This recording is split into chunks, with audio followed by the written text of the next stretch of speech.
وكان الله غفورا رحيما. ومن تاب وعمل صالحا فإنه يتوب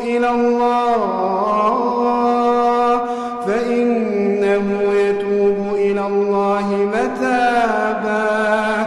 والذين لا يشهدون الزور وإذا مروا باللغو مروا كراما.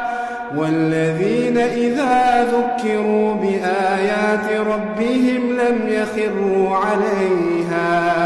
لم يخروا عليها صما